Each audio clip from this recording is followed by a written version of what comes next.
channel. Thank you so much for taking the time to check it out. I'm not new to art, but my channel is very new. So for the fact that you are taking the time to hear what I have to say, thank you, thank you, thank you, thank you, thank you. Anyway, so when it comes to paint, you guys, there are so many types out there. It just really kind of seem overwhelming. There's latex, there's watercolor, gouache, oils, enamel paints.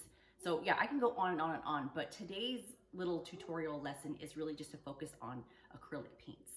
But before we get started, some of you know, but for those of you who don't, I always share a little ministry snack before we get started. And that's because I firmly believe that we should put God first before everything else. So first, before this tutorial starts, I want to share a Bible verse.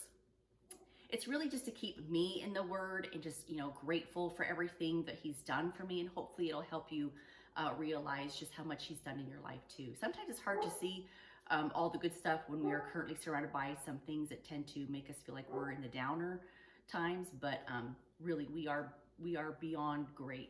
He has graced us beyond measures we don't, tend to really acknowledge Him for.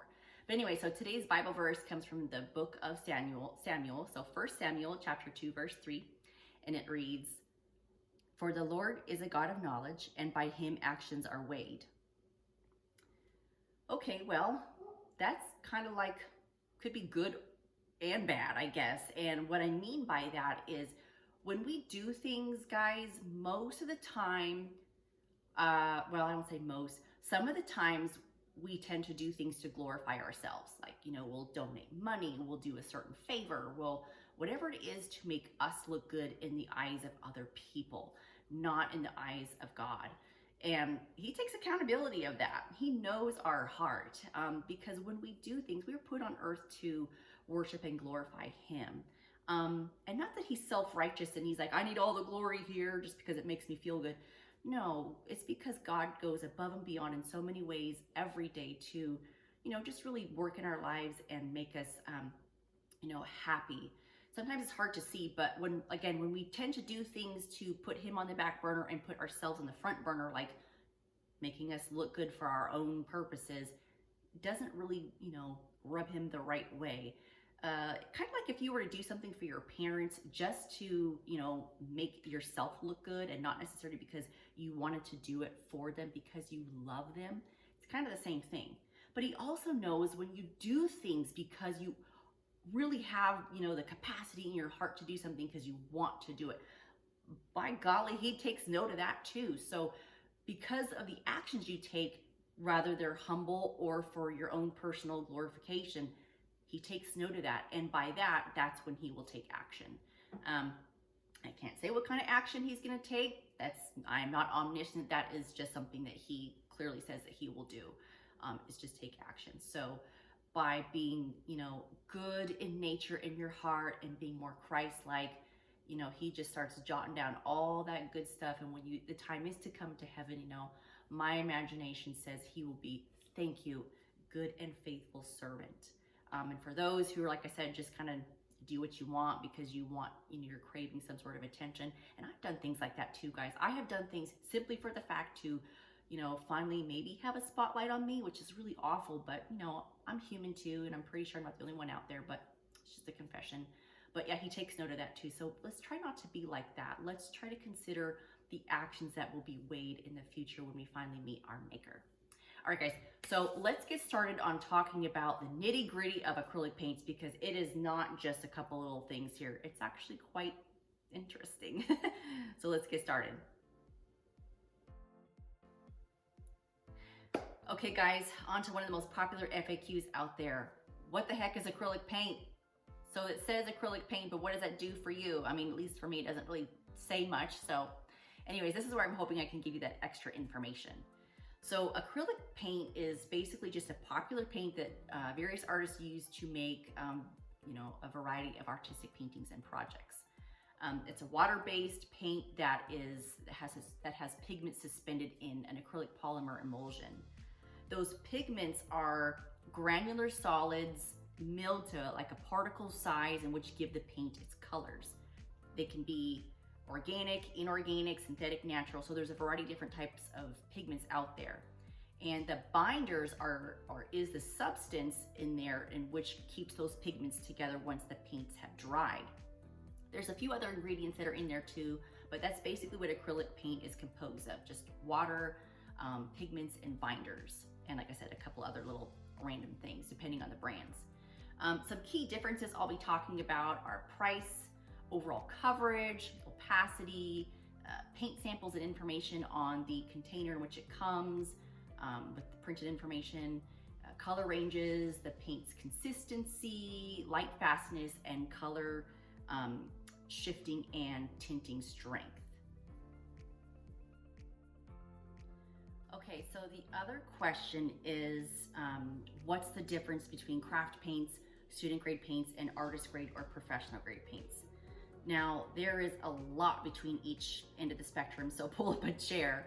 And I'll try to keep it as simple as possible, but I don't want to shortchange you on any information either. So anyway, okay, so yes, many people wonder what the difference is between craft paints and the higher quality paints, other than the cost, of course. So now, first off, if you're just a hobbyist who enjoys, making things and painting little things, then I would just stick to the cheaper paints. There really is no, reason to worry about making things with higher end paints. If you're just enjoying yourself in the moment, not caring about your whatever you're working on's longevity or overall quality or anything like that. Now, if you do care about the longevity or the quality or even selling your work, that's when I would really, take note, because that's where there's a significant difference in the types of paints. But not that there's anything wrong with craft paints.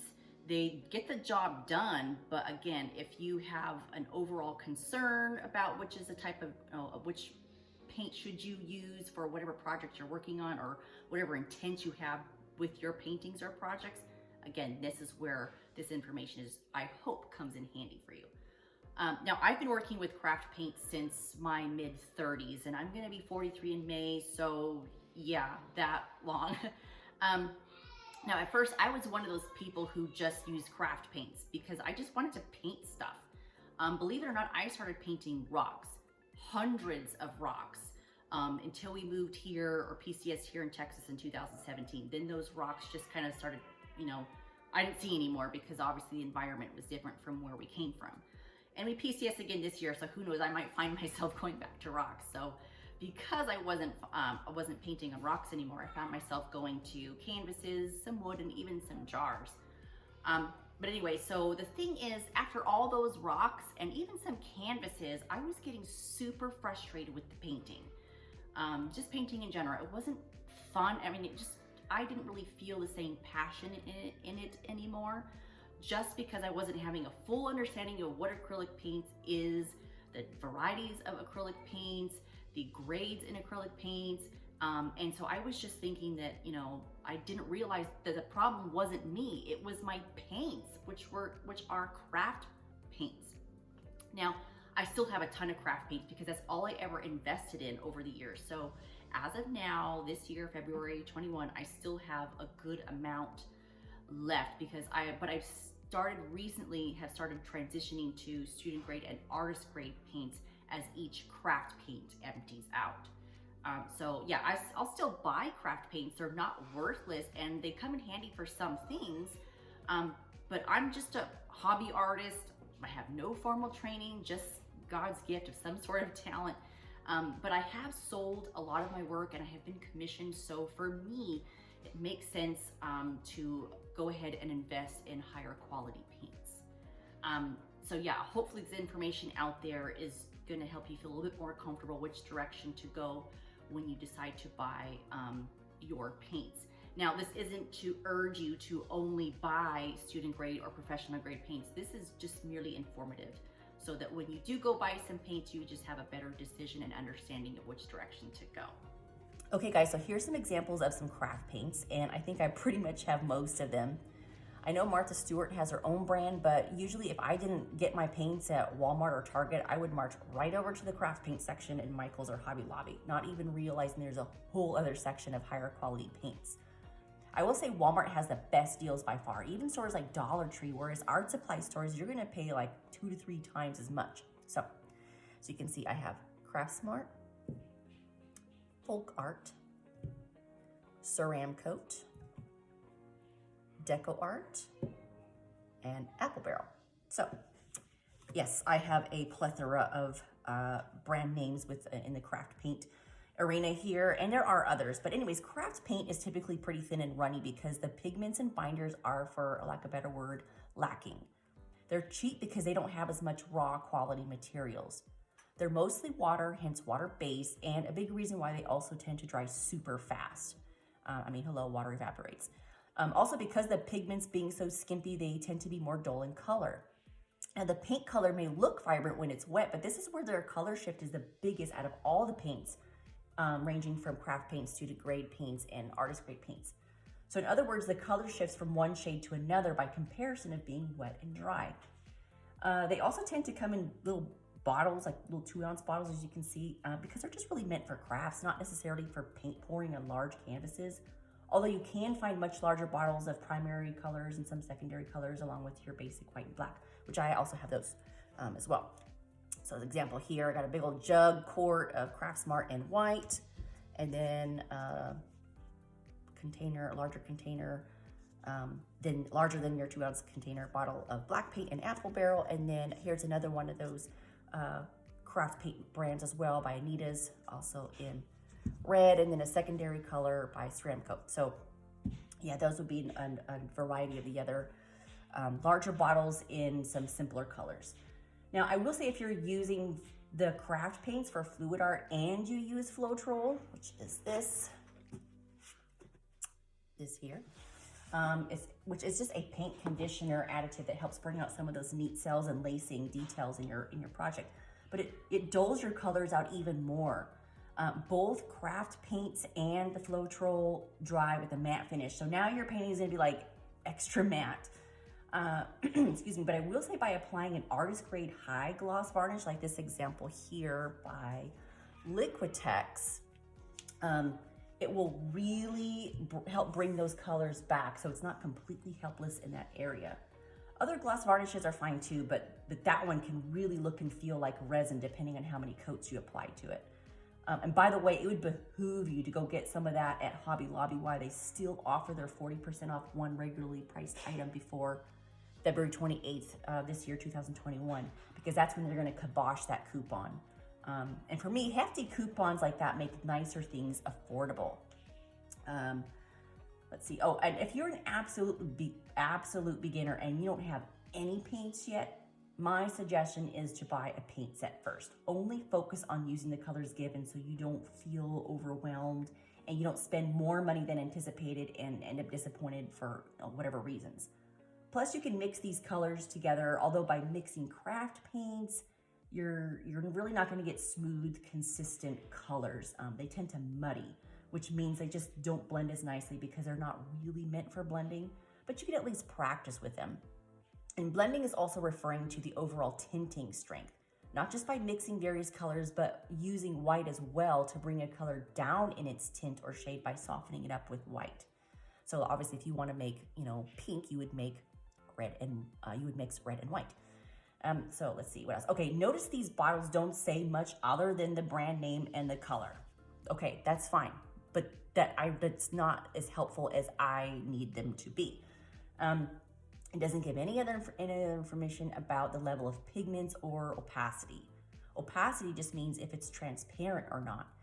Light fastness is also information that's nowhere to be found, which means its ability to withhold light and or UV rays that would cause your painting or whatever project you're working on to fade. Light fast levels are only from 1 to 3, level 1 being the best light fastness and level 3 being the least effective or the poorest. Even though it doesn't say what level it is, craft paints are typically level 3. I mean, it makes sense. You can't have stellar UV protection if you don't have stellar ingredients. Also, you can tell the color by looking at the bottle to a degree. The label gives you an idea, but again, it's a general label. Remember, the color shifting on craft paints too are pretty big, so really that's not as helpful as I need it to be. And what's worse is you have to rely on that label because most labels like, look, it hogs up the whole bottle. Let me closer. It hogs up the whole bottle. You know, you're really just, I mean, let's see. Yeah, look at that little, that's it. That little sliver there is really the only place you can see. You're kind of maybe on the top. So which kind of leaves you looking on the bottom. And then what do you see here? It's like foggy plastic. It's just, I don't know, for me, that's not helpful. So what I end up having to do, which probably is not very good to do, but when I'm in the store, you know, I have to like open the cap and like look at the wet paint in the underneath of the cap here to really get a better idea. But again, the color shift is pretty big here because, you know, they're craft paints. The coverage these paints have are, for me, literally so-so. I find myself needing to apply multiple coats, which adds more time in my painting, and or dipping my brush in water to extend my coverage a bit to cut that time down. But really, I'm just thinning it down more. Not by much, but still, it's not helping, and it actually speeds up the drying time that much more on this already super fast drying paint. I know that sounds like it's a good thing for your paint to dry fast, but not in the middle of you working on your project. At least that's my opinion, and that one that I feel like I share with a lot of other artists out there. But that said, this also says that it's not very opaque, needing to apply that many layers, even when it's meant to be opaque, because the pigments and binders are so minuscule. Thankfully, to help with that, by slowing the drying time down, there is a retarder medium that you can add to help slow down the drying time, which is this example here by Golden. It slows the drying time down in your paints by minutes, not hours, by minutes. But hey, minutes are better than nothing. And I'll include a link in the description of a Golden representative demonstrating this project and explaining it more of its details and features. Okay, guys, so that would be the, I guess, the summary of craft paints. So now let's move on to student grade paints. Okay, guys, so now let's talk about student grade paints. Student grade paints are an upgrade from craft paints. They have more pigments and binders than craft paints, so they tend to be a little more vibrant. Because they have more pigments and binders, their consistency is a little thicker instead of being on the runny side, and is typically considered a soft bodied paint, although that's not always the case. Some student grade paints can have a variety of consistencies. It's really all about the paint's pigments and binders and light fast levels, of course, within its chemical makeup that make it worth spending the extra money or not. So you probably heard the term, it's like, it's all about location, location, location that makes a property so valuable. Well, in art, it's all about what I just mentioned, which is pigments, binders, and light fastness that makes painting so valuable, aside from the talent and the time put in by the artist. So here you'll see I have paints by Liquitex Basics and Arteza. I have heard many people say Arteza, so I'm assuming I'm in the wrong, because I think I'm the only one who says Arteza, so whatever, tomato, tomato, but call it what you will, but this is what that brand is. And there are other brands that you may or may not have heard of, such as Amsterdam, Artist Loft, Blick Studio Acrylics, and Grumbacher or Academy. There's others out there, but these are off the top of my head and are most commonly found in art supply stores. Liquitex has a professional paint as well called Liquitex Professional, but the Basics is a downgrade or considered student grade. Amsterdam has professional paints too, known as Amsterdam Expert, but their student grade paint version is called Standard. And the others are pretty much just student grade paints across the board for their brand. And Arteza here is one of those brands of paints that only has one version being student grade. However, they have other paints as well, like watercolor or gouache, like these here. I'll show you a little close up here if you can see. Anyway, they also come in pouches and tubes like I just showed you, larger tubes like the Liquitex Basics here, watercolor half pans, even paint pens, and of course little 2-ounce bottles like the craft paints also come in. All their paints range from semi-transparent or semi-opaque to opaque to iridescent, which iridescent is just more of a specialty type paint. That means their paints can give off another color tone depending on how the light hits it. Hi, baby. Oh, thank you so much for the kiss. Student grade paints drying time doesn't necessarily mean they dry any slower than craft paints, because they're still the door slam. These go back and play trains. Thankfully. Anyway, so because they're not going to oh my goodness, I'm like stuttering because I was distracted from my son's sweet little kiss. But anyway, so they don't dry any slower than craft paints because they're still made of acrylic, which is water-based. Rather, they're known more for their vibrant colors from having a higher pigment load, more binders, having better coverage, and usually have more listed information about their paints to give you a better idea on their overall quality, which obviously should make it easier on you in making a decision to buy from them or not. And that's also why prices can go from $1 or $2 for craft paints, even as low as 50 cents, to $5 to $7 or $8 for student grade paints being the same size. So here's an example. I'm gonna just push these out of the way. Here's an example of the listed information about Artesa's paint on their box. Now, I'm not sure why, put that in frame. I'm not sure why they don't put that information on the little 2-ounce bottles like here, yet they put it on the little watercolor gouache paint here. You can see more towards the upper portion of the tube. They have like the light fast and the light, at least the light fast level and the pigment code. So yeah, versus this one here that just has the pigment code. But anyway, it's still more information. So for here, the information on the Artesa's paint box, they dearly note the light fast levels. So this box only contains light fast levels 2 or 3, which indicates the 2+ signs or the 3+ signs. So they're not so hot in the light fast departments, but at least you know. And then it'll show you or tell you about their transparencies. So for instance, if there's a box that's fully shaded, it's indicating it's opaque. If it is half shaded, it's semi-opaque or semi-transparent. And if it's empty, you're pretty much looking at something that's, you know, transparent or translucent, aka very thin.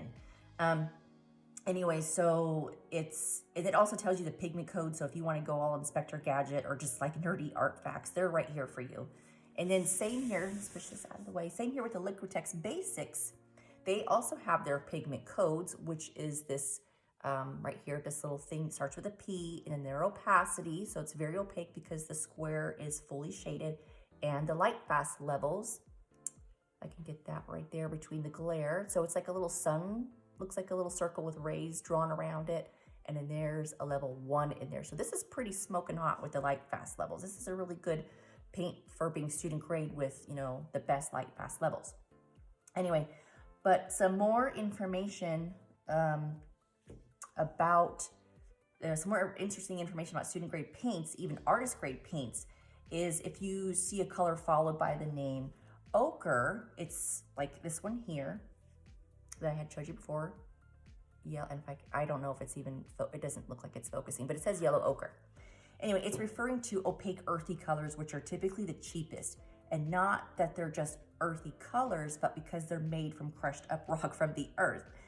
So yeah, talk about being opaque, because that's pretty difficult to see through materials like that. And it's not like there's a shortage of rocks. So again, that's the reason for their opacity and being a little less expensive. That said, ochre type paints being so opaque are ideal for covering up any mistakes you made on your painting or just making a nice solid background. On the other hand, there are colors followed by the word, and I'm going to butcher it because this isn't my forte of, you know, fancy words. And I don't know who comes up with words like this, but this is, and I'm going to give it a shot. Try to read that yourself. If I can put it in focus. I don't know why I bother. It's not, I don't think it's focusing. Quinacridone. Anyways, if I said that right, which is either a dye or is man-made. And this is more of a thinner and more translucent type of paint. It's also known to be a good type of paint for glazing.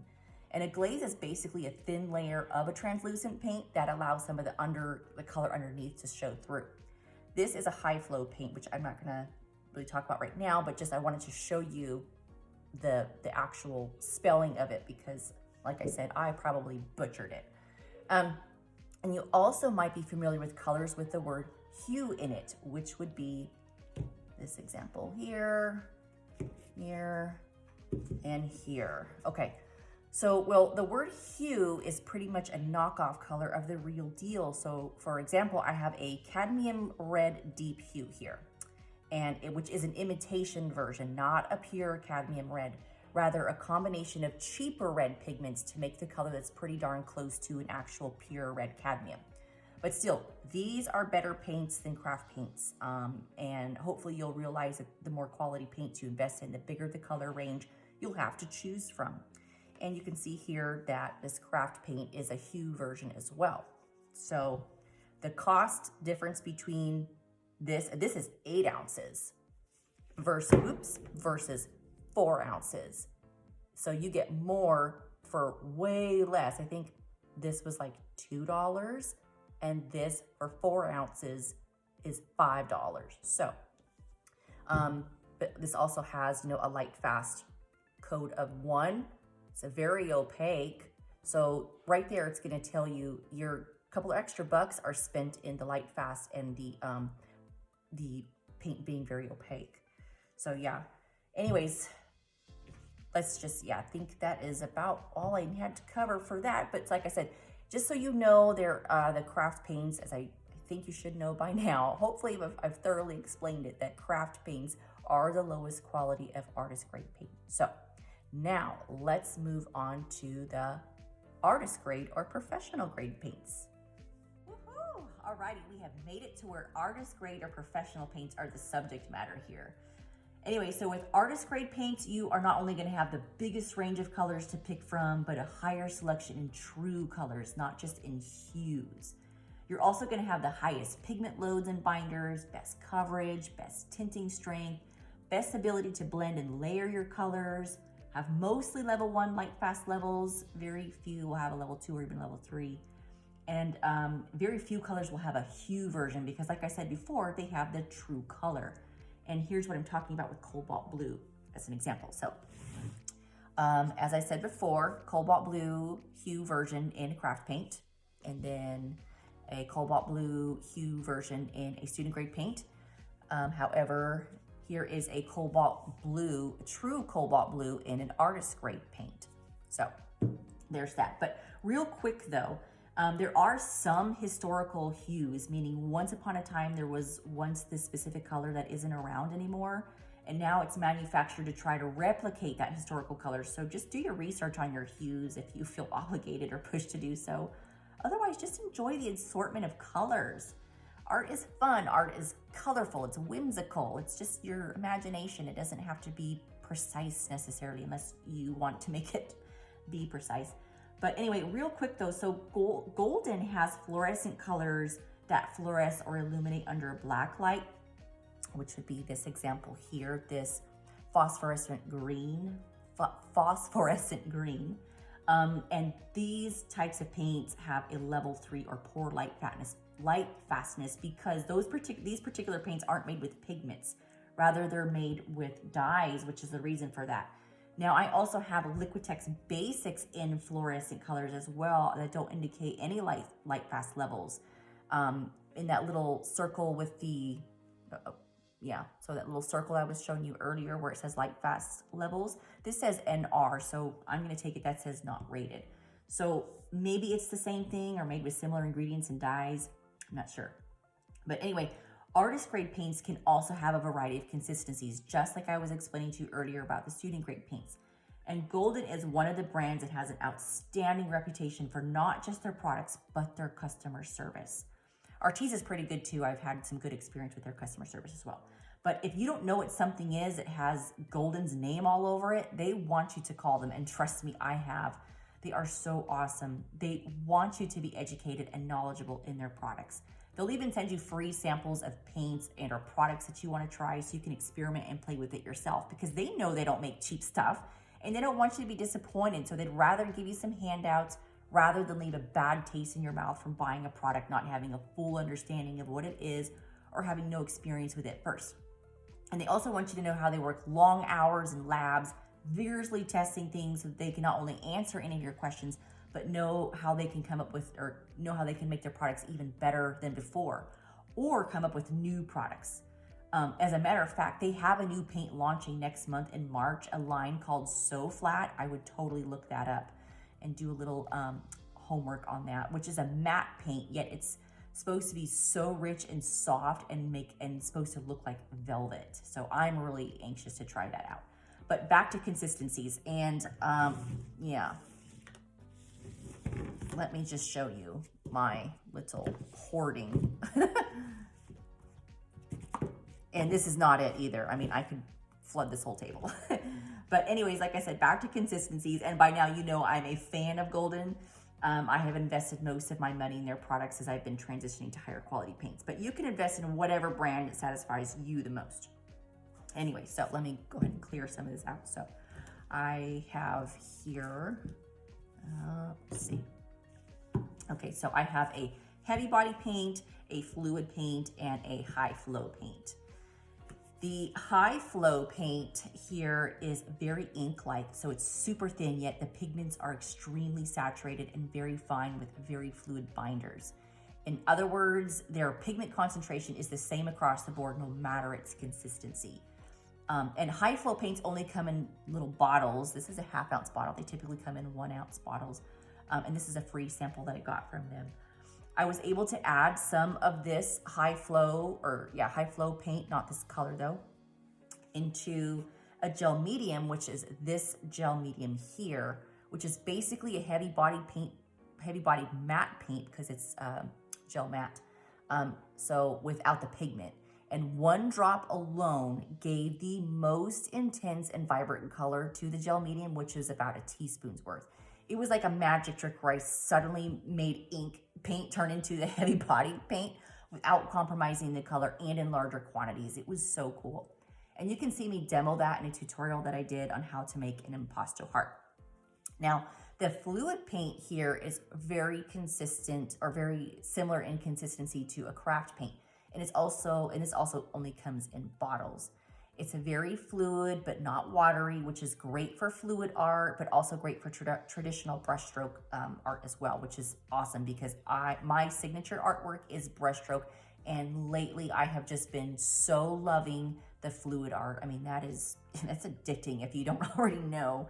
And the heavy body paint here has a very high viscosity or is really thick. It's really rich and buttery.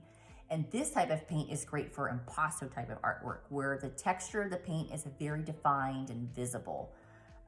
This type of paint comes in either tubes or jars. So like Arteza, whatever, Golden makes various types of paints as well to cater to pretty much any type of artist out there. But you know what else Golden has? They have I don't have it with me, but I will show you an example. But they have a slower drying paint called Golden Open. And I don't mean slower in minutes, but by an hour or even longer, which is great because you don't have to worry about adding a retarder in, like I showed you earlier, in your paints, if that's the option you end up buying.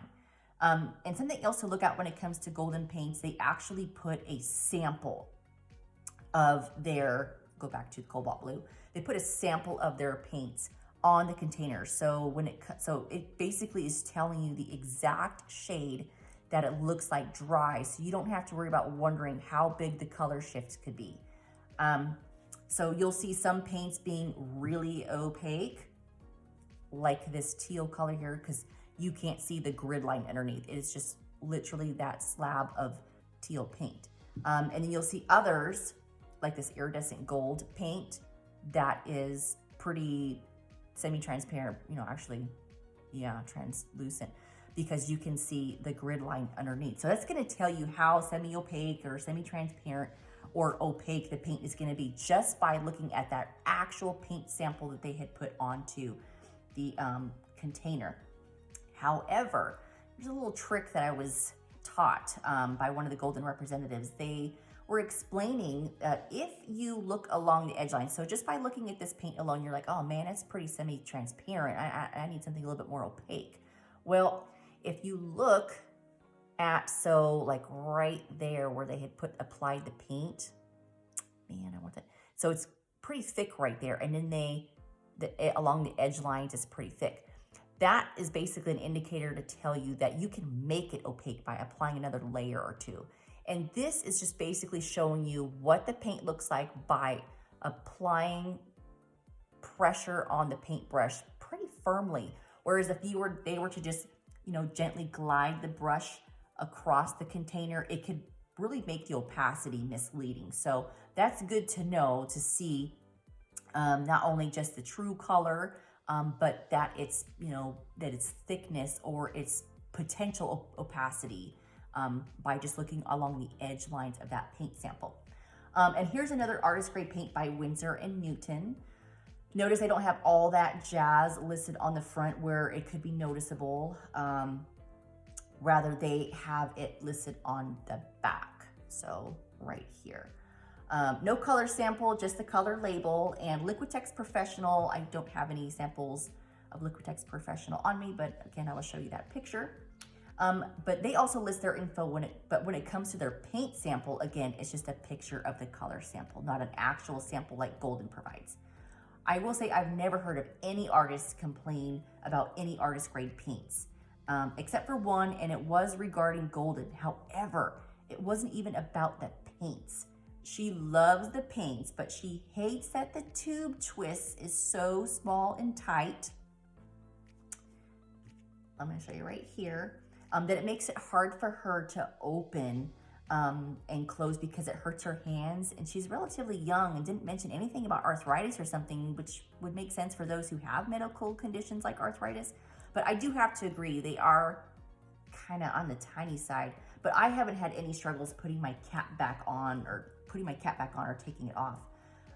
Amsterdam is another example that I mentioned where the paints have mostly clear tubes, so you can easily see the colors. So, okay, I think I've pretty much covered all the information between craft, student, and artist grade paints. So now I'm gonna put those 3 grades of paints to the test. I want to paint something super simple to demonstrate a few topics that I went over. So let's get started on that. All right, guys, so here we are. I have a few little mini canvases, just some 3x3s that I thought I would just do a little sample on each of them with the same color and or hue to show you the differences of all the stuff that I had been going over, just to kind of give you guys a better idea. So I'm gonna start with a cobalt blue hue in the craft paint version. And I'm just gonna paint like a little heart, and I'm gonna put one little drop. And I could pan out and, have you see all that kind of stuff that I'm doing on the side here, but I'd rather have the camera in a little bit closer. But I will show you if you can see that consistency. I'm not even sure if I can get that to focus. It's just not been, maybe that's, whatever. Okay. So you can see it's pretty fluid. So I'm going to take a little mini filbert brush that I have here, and I'm just going to paint a little heart. So I don't have much paint on my brush, and I'm not applying much pressure, kind of just going gentle.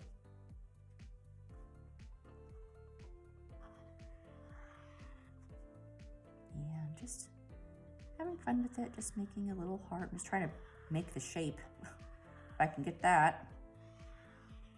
But as you can see, I don't have much coverage. It's pretty thin, no surprise there. Now this is, like I said, it's just thin compared to the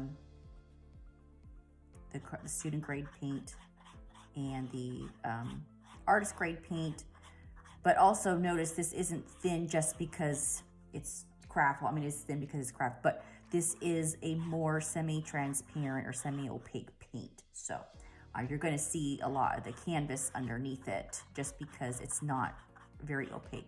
But notice how many times I've been going back and forth just to get some paint on my brush to fill in my little heart. All right, so now I have the idea there. Now I'm going to mix in a little bit of white paint with it to see how I can blend it or change the tint on it. And I don't have I don't have a smaller thing, so I'm just going to, I'm going to have to dump some. I'm being wasteful. I don't like being wasteful, so I'm going to try to just put a tidbit. All right, there. Good. All right, so now I'm going to go ahead and apply some white on my brush. Again, not much, but I'm just going to see how much I can change the tint of it and blend it. And it's okay, but again, can't get very far without having to put more on my brush, because here it's just kind of dying out now. Yeah, so again, I'd have to apply more.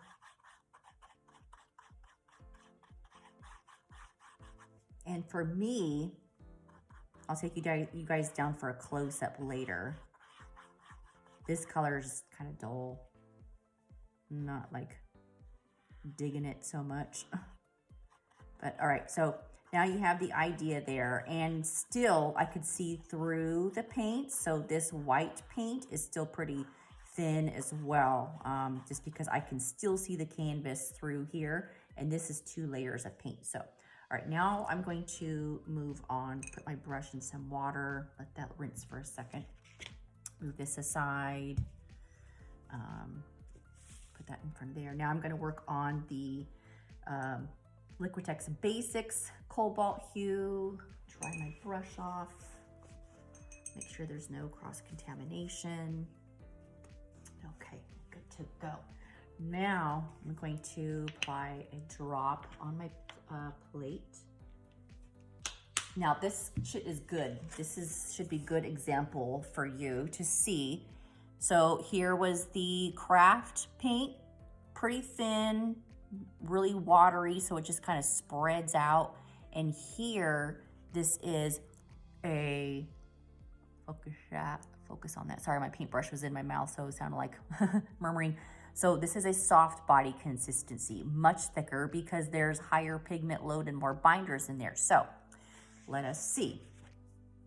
And I don't have any white with that, so I'm like, oh man, I only have professional or student grade paint in the white, so I hope this doesn't make this example, you know, again, not much paint on my brush, and I'm going to go ahead and just paint another little heart. So far for me, the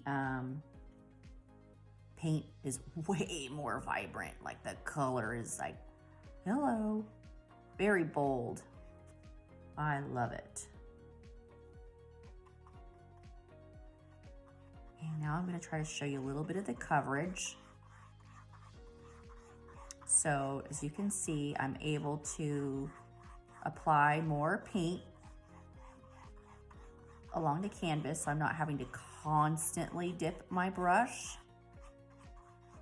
And it's still pretty vibrant, even with stretching my paint as far as I can to cover the canvas. So I'm not going back as much. And I'm literally, I wish this camera would focus so you can see I am hardly putting a minuscule amount of paint on my brush, yet I'm getting all this coverage and color.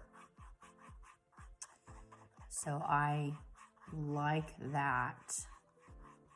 And with teeny bits about of paint, I mean, don't expect to cover this big old, you know, this huge canvas. I'm using pinhead amounts. So yeah, but the whole point is just to show you how much a little goes a long way. Try to come over. And I don't want to be too aggressive with my brush either. It's always nice to treat your brushes very gently. Let's see if I can finish out my heart. Okay. Oops. And I'm just kind of outline the heart a little bit more. There. Super pretty. All right, now I'm going to put white in with it just to show you the difference in the tinting. I hope this doesn't really kind of ruin my point, but I guess in comparison to see the light blue heart versus the darker blue heart, you would still see some more vibrancy, even though a more dull white, I guess, is being applied on the top. So again, Not much coverage with the white, no surprise there, but I will say that even though there is a dull white craft paint on the top, it still looks like it has more color coming through. It's just a prettier blue, I think. Okay, there's that. I'm gonna put that one aside, and then again, I'm going to wash my brush out. And I guess what I should do is also just apply a streak of each blue underneath the heart. That way you can see the blue compared to the blue that has been taken down in a tint or two. So again, drying my brush. Now I'm going to apply a drop of Golden Fluid True Cobalt Blue.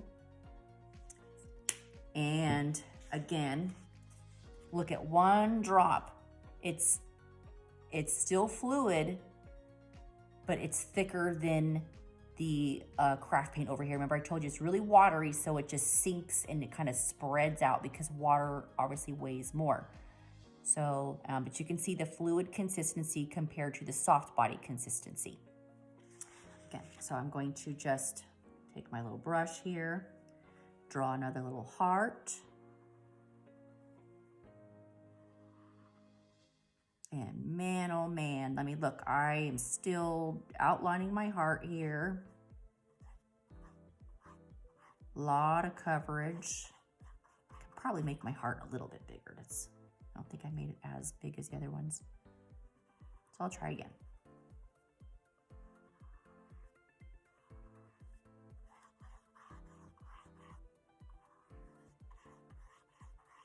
Yeah, and again, I was hardly even touching my brush to the paint.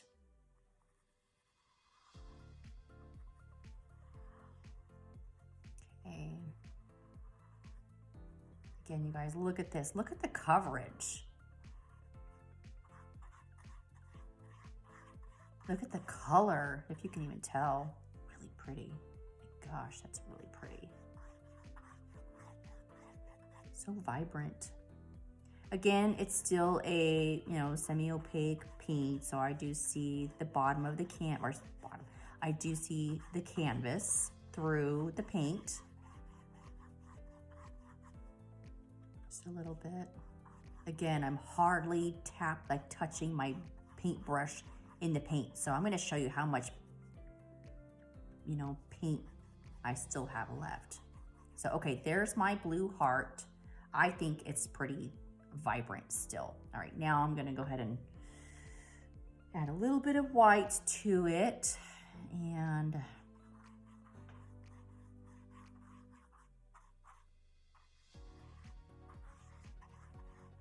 it does take blending really nicely, even with the craft paint on top. It's very even. Just a little bit more. Again, guys, just pinheads amount of paint. I don't want to use globs. I want to keep emphasizing the point of a little goes a long way. Although again, with, like I said, white here, it's not really doing me good because I have to keep going back for more, and the coverage isn't as awesome here because I still see big chunks of the canvas fibers. Okay. All right, now there's that. So what I'm gonna do here is rinse out my brush, bring my hearts back into frame. Maybe you can see the difference yourself. I'm gonna try to move that. Maybe bring this down in even more. Hopefully you can see. Okay, dry my brush off again. And again, I'm going to do a streak here of the craft paint cobalt blue hue. I'm going to apply that right there. I'm gonna wash my brush out again because I don't want to contaminate the various paints on the brush and make it misleading. So next I'm going to use, again, the soft-bodied cobalt blue hue paint. Apply that right there. And then for the artist grade paint, dry my brush off, apply some paint right there. Okay, I'm just gently gliding my brush across. I'm not applying a whole lot of pressure. So let that sit. All right, guys, so I'm gonna bring you in for a close-up of my little hearts. And I'm gonna start with the apple barrel cobalt blue hue. And if you can see, hope you can see, that's pretty dull. To me, that's pretty dull. I think the white dulled it out even more. The sample on the bottom right looks like it's got some good color to it, but compared to the Liquitex and Golden version, I think it's kind of so-so. Plus, you'll notice that it's pretty thin. It's craft paint is going to be thin, but also you're not going to know if it's going to be a semi-opaque or opaque paint because there's no information on the bottle telling you that. So, you know, that part's kind of a mystery. But being that there's some trimming on the brush stroke line there on the edges, you can probably make it opaque. How many layers that would take you, I don't know. But so there's my little blue heart. Then over here, you can probably tell already just side by side, the Liquitex cobalt blue hue is more vibrant. And that's with the dull white applied on top. You'll see here the paint sample on the bottom is more opaque than compared to the paint sample right on the bottom of the cobalt or the apple barrel paint. And remember the Liquitex tube, it said that it was an opaque paint because that square was fully shaded on the tube to tell you of its opacity. So, but if you can see between that paint sample and that, that paint sample, I already see a difference in the shade being the Liquitex Basics one more vibrant. And then the third one here, which is by Golden, they also have, this paint is semi-transparent or semi-opaque. And I know this because, I think I showed you this example before, look at the grid. So that's their actual paint sample. It's telling you, because you can see those grid marks, that it's not very opaque. So you would need to apply, you know, however many labels you want or need to make it as opaque as you want. But so, given that it's a semi-transparent or semi-opaque paint, it still gives off a ton of color. It's very pretty. And even with that dull white on top, it still has a lot of color to it. It's really hard to say. I think I use equal parts of white on all three hearts, but this one by far to me is super dull. And this actually is even a smaller heart, so that means, you know, I had to use more. If you remember, I was constantly going back and forth on my paintbrush to even fill my heart out. So for a smaller heart, I had to use more paint. So that should tell you right there about the coverage. And just by the visual comparison of colors, which one is obviously more dull and which one obviously has more color. In this sample alone, it looks like right now that the Liquitex Basics has the most color to it. So, but again, it's very hard to say how much white I applied to this one versus this one. I think I used equal parts, but again, very, very hard to say. So here's where I'm just gonna have you try to rely on the paint sample colors. So if I pan in on it, you're gonna see they're pretty good. They're pretty vibrant, at least I think so. So, all right, one last pan out, and just to conclude this video, that would be it. I hope it was really informative for you guys. Please leave me any questions or comments in the comments section so I can get back to you or just know what you're thinking. But I do really appreciate your taking the time to watch this video. This was a lengthy one, but of course, like I said, I didn't want to shortchange you on any information. So that said, if you like the tutorial, please be sure to not only share it, but to hit like and to subscribe for more videos. But most importantly, guys, I always say this, remember to thank God for this opportunity and always paint from the soul. See you next time.